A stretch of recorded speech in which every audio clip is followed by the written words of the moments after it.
حبیب صاحب، خان صاحب کا یہ کہنا ہے کہ اگر حکومت نے اگلی نشست میں جوڈیشل کمیشن کی تشکیل نہ دی تو ہم مذاکرات کے عمل کو آگے نہیں بڑھائیں گے۔ خان صاحب بنیادی طور پر چاہتے کیا ہیں؟ ایک تو جوڈیشل کمیشن ان کا ایک سیاسی مطالبہ ہے، اور اگر وہ اگلی نشست میں پورا نہیں ہوتا اور اس کے بعد کی نشست میں ہو جاتا ہے تو بھی کوئی مذائقہ نہیں ہے۔ اچھا، اہم بات یہ ہوتی ہے کہ مذاکرات آگے بڑھتے ہوئے دکھائی دیں۔ ابھی تک ہم دیکھ رہے ہیں کہ یہ سارے مذاکرات جو ہیں وہ کاغذ کے لینے دینے، نشستن گفتن برخاستن تک کی ہیں، اور اس سے زیادہ آگے بات نہیں ہو رہی، اور پھر چھوٹی چھوٹی جگہ پہ بات اٹک جاتی ہے۔ مثال کے طور پہ پی ٹی آئی کہتی ہے جی ہمیں عمران خان سے ملنا ہے، حکومت جو ہے اس کی کوئی مدد نہیں کر پاتی، اور اچانک پتہ چلتا ہے کہ سارے غائب ہو گئے اور کوئی بات بھی نہیں کر رہا، پھر کوئی اور ماحول میں چیز ایسی آ جاتی ہے کہ گفتگو اس طرف چل پڑتی ہے۔ تو لہٰذا ایک عمران خان صاحب کی طرف سے یہ مطالبہ کہ جناب یہ کمیشن جو ہے یہ بنایا جائے، یہ مطالبہ کوئی اتنا مشکل کام نہیں ہے۔ ایک نوٹیفیکیشن جاری کرنا ہے اور کمیشن بن جانا ہے، اس میں یہ تو نہیں ہے کہ قانون سازی کرنی ہے کہ جی دیگر سے مشورہ کرنا ہے، ایک ایگزیکٹو آرڈر کے تحت کمیشن بن جاتا ہے۔ تو لہٰذا وہ اس طرف بات بڑھتی ہوئی دکھائی دے، یہ ہے اس بیان کا مطلب۔ دوسری ایک بات سمجھیے کہ جو آپ کہہ رہی ہیں نا کہ عمران خان آخر چاہتے کہ عمران خان ایک تو یہ چاہتے ہیں، دوسرا دیکھیں ان مطالبات کو اگر آپ دیکھیں تو اپنی نہاد میں، اپنی نوعیت میں یہ بڑے ہی چھوٹے مطالبات ہیں۔ یعنی کہاں یہ بات کہ مینڈیٹ کی واپسی، اور کہاں یہ بات کہ اسیروں کی رہائی اور جوڈیشل کمیشن بنا دیں۔ اچھا، اب اس کا مطلب کیا ہے؟ اس کا مطلب یہ ہے کہ یہ عمران خان کی طرف سے پیشکش ہے سسٹم کو۔ اچھا، یہ مطالبات اگر آپ اس کو مطالبہ سمجھیں تو یہ مطالبہ اس کو خالی کہنا درست نہیں ہے، یہ آفر ہے۔ ٹھیک ہے کہ آپ اس سسٹم کی اگر لیجیٹمیسی چاہتے ہیں، اگر آپ اس سسٹم کو آگے بڑھانا چاہتے ہیں، تو اس معاملے میں جو تھوڑا بہت تعاون آپ کو درکار ہے وہ، اور دستور کے اندر رہتے ہوئے، وہ آپ کو پی ٹی آئی کی طرف سے مل سکتا ہے۔ اب ظاہر ہے جو پولیٹیکل آفر ہوتی ہے اس کا طریقہ کار اسی طرح ہی ہوتا ہے کہ مطالبات رکھے جاتے ہیں اور کچھ مطالبات منوائے جاتے ہیں تاکہ اگلی پارٹی کی یعنی فریق مخالف کی سیریسنس کا بھی اندازہ کیا جا سکے۔ تو یہ آپ اس کو سمجھیے کہ یہ ایک حکومت کے لیے ایک بہت بڑی پیشکش ہے، جسے حکومت، چونکہ وہ کسی نے بلی نے چوہے کو کہا کہ بیٹا تم اگر اس بل سے نکل کے اس بل میں چلے جاؤ تو میں تمہیں 100 روپے انعام دوں گی۔ تو چوہے نے کہا خالہ چلا تو میں جاؤں لیکن اس کام میں خطرہ ہے۔ انہوں نے کہا تمہیں کیسے خطرے کا احساس ہوا؟ انہوں نے کہا کام تھوڑا ہے، پیسے زیادہ ہیں۔ تو پی ٹی آئی کی طرف سے جو رعایت مل رہی ہے وہ حکومت کو لگ رہا ہے کہ بہت زیادہ ہے، اس وجہ سے انہیں خطرہ بھی محسوس ہو رہا ہے، وہ اعتماد نہیں ہے۔ دوسری بات یہ ہے کہ پی ایم ایل این اور اس کے اتحادی اپنا فیصلہ خود بھی نہیں کر پاتے، انہیں کہیں سے اشارہ ابرو یا گوشہ چشم کا کوئی ہلکا سا ایک انتظار رہتا ہے کہ گوشہ چشم سے ہی صحیح کوئی نہ کوئی رمز میں کوئی بات تو ہو، اور اس کے نتیجے میں پھر بات یہی دیکھ لیں حبیب صاحب، وہ ملاقات کرانے کی کوششیں کر رہے ہیں لیکن ملاقات ہو نہیں پا رہی۔ دیکھیے ملاقات کروانے کی کوششیں وہ کر رہے ہیں، لیکن آپ اس میں یہ بھی دیکھیے کہ آپ کسی اور کو یا کسی غیر مرئی طاقت کو آپ اس کی طرف یہ واقعہ منسوب کریں۔ اس سے پہلے سرگودا میں خود محترمہ مریم نواز صاحبہ نے کیا کہا؟ محترمہ مریم نواز نے کہا کہ میرے پاس یہ اختیار ہے کہ میں چاہوں تو ان کا ہیٹر بھی بند کر دوں۔ تو اس کا مطلب کیا ہے کہ اڈیالہ جیل پر کون ہے جو دعوے دار ہے اپنی حکومت کا؟ تو وہ تو خود محترمہ مریم نواز ہے نا۔ تو یہی صورتحال ہے پولیٹیکلی جو پی ایم ایل این کے لیے پریشان کن ہے کہ اس فکرے سے آپ ذرا دیکھیے کہ ایک طرف شہباز شریف صاحب کی قائم کردہ کمیٹی کہہ رہی ہے کہ ہم آپ کے عمران خان سے ملاقات کرنے کے دروازے کھولیں گے، اور یہاں سے بیان آ رہا ہے کہ میرے پاس یہ اختیار ہے کہ میں ہیٹر بھی بند کر دوں۔ تو اس کا کیا مطلب ہے؟ اس کا مطلب ہے کہ اختلاف ہے۔ اس کا مطلب یہ ہے کہ جو مذاکرات ہو رہے ہیں اس میں کم از کم جو محترمہ مریم نواز ہیں وہ شاید پوری طرح یکسوئی کے ساتھ آن بورڈ نہیں ہے۔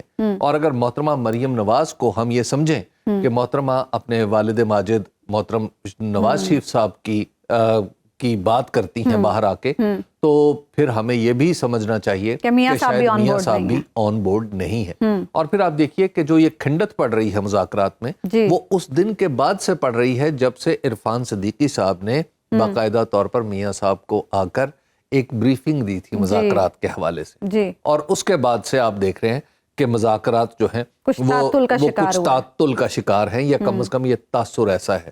لیکن بہرحال مجھے ابھی لمحہ موجود تک یہ امید ہے کہ یہ مذاکرات چلیں گے, کیونکہ اگر مذاکرات نہیں آگے بڑھتے تو اس میں نقصان پی ٹی آئی کا نہیں ہے, حکومت کا ہے. اچھا حبیب صاحب, ملٹری کورٹس میں سویلینز کے ٹرائلز کے حوالے سے آج پھر سماعت بڑی اہم آبزرویشنز ہم دیکھ رہے ہیں. جس دن سے سماعت سٹارٹ ہوئی ہے, جسٹس جمال خان وندوخیل اور جسٹس مسرت ہلالی صاحبہ کی طرف سے تو آ رہی تھی, کچھ ججز خاموش تھے, اور آج ان ججز کی جانب سے بھی بڑے اہم آبزرویشنز دی گئی. بلکہ جسٹس نعیم اختر افغان صاحب نے تو یہ ریمارکس دیے خواجہ حارث صاحب کو, انہوں نے کہا کہ آپ سوالات کی بھری ہوئی باسکٹ لے کر جا رہے ہیں. اب آپ کو کیا سچویشن دیکھیے اس میں سچویشن کو عدالتی فیصلے کے بارے میں اگر آپ یہ سمجھتی ہیں کہ میں سچویشن کا انالیسس کرتے ہوئے یہ بتا دوں کہ فیصلہ کیا ہوگا, نہیں ابھی ایک رائے تو عمومی طور پہ ہم بنا ہی لیتے ہیں نا. دیکھیے میری رائے ملٹری کورٹس کے حوالے سے بالکل واضح ہے, اور میری اپنی رائے جو ہے وہ استوار ہے پاکستان کے قانون کے اوپر اور دنیا بھر میں جو قانون کے پرنسپلز ہیں ان کے اوپر. اور وہ یہ ہے کہ ملٹری کورٹس سویلین کا ٹرائل نہیں کر سکتی. ملٹری کورٹس یا اس طرح کی کوئی بھی ادارہ جاتی عدالتیں بنیادی طور پر ایک خاص انداز میں ڈسپلن کے معاملات کو طے کرتی ہیں, اور ڈسپلن کے اندر رہتے ہوئے ایک خاص سینیریو میں اگر کچھ ہو جاتا ہے تو اس کا معاملہ وہ دیکھتی ہیں. جیسے جنرل فیض حمید کا کیس ہے, اس کیس میں واضح طور پر فیض حمید صاحب ایک فوجی ہیں, ان کے اوپر الزامات اس وقت کے ہیں جب وہ فوجی تھے, تو لہٰذا انہیں ان کا ملٹری ٹرائل ہو سکتا ہے.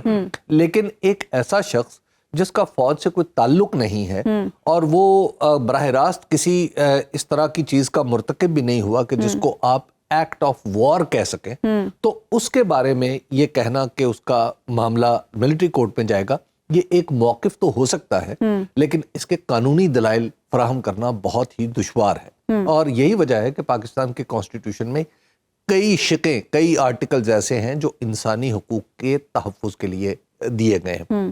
اس کے بعد پھر دوسری بات, اس کے بعد یہ بات بھی ہمیں اس کو سمجھنا چاہیے کہ اگر ہم ایک ایسا سسٹم بنا لیتے ہیں, بن جاتا ہے, اس کو تسلیم کر لیتے ہیں قانونی طور پہ, اس کا جواز فراہم کر دیتے ہیں, جو ہمارا پورا قانونی ڈھانچہ ہے اس سے ہٹ کر ہے, تو اس کا مطلب ہے کہ آپ نے ایک پیرلل عدالتی نظام بنا لیا. معاف کیجیے گا, جس کا طریقہ کار بھی مختلف ہے, جی عدالت کا پروسیجر بھی مختلف ہے, اس کی اپیل کا سلسلہ بھی مختلف ہے, وہاں پر وکالت کا سلسلہ بھی مختلف ہے, وہاں پر شواہد اور ثبوت کا سلسلہ بھی مختلف ہے.